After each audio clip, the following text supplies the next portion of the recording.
சற்றுமுன் வெளியான தகவல். குடும்ப ஓவியம் வாங்குவோருக்கு சூப்பரான செய்தி வந்துள்ளது. அதாவது பென்ஷன் பெறுவோர்கள் சந்தித்து வரும் நடைமுறை சிக்கல்கள், பிரச்சனைகளை சமாளிக்க மத்திய அரசு தொடர்ந்து நடவடிக்கை எடுத்து ஏற்கனவே உறுதி தரப்பட்டுள்ளது. இதற்கு ஓவியதாரர்களுக்கு மிகுந்த நம்பிக்கையை தந்து வரும் நிலையில், இந்த ஓவியம் பெறுவதில் உள்ள குறைகளை முகாம்களும் நடத்தப்பட்டு வருகிறது.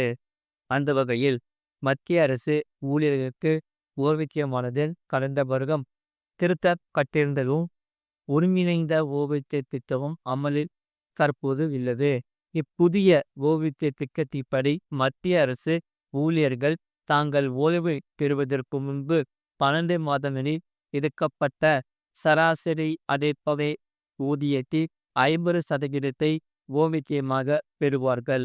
ஆனாலும் இன்று வரை பலருக்கு பென்ஷன் உடனடியாக கிடைப்பதில்லை.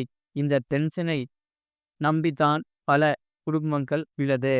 இதனை வாங்குவதற்காக முதியோர்கள் வங்கிகளுக்கும் நடையாய் நடக்க வேண்டியிருக்கிறது. முன்னுரிமையின் கீழே அதை கிளிக் பண்ணி பாருங்க. மறக்காம லைக் பண்ணிக்கோங்க.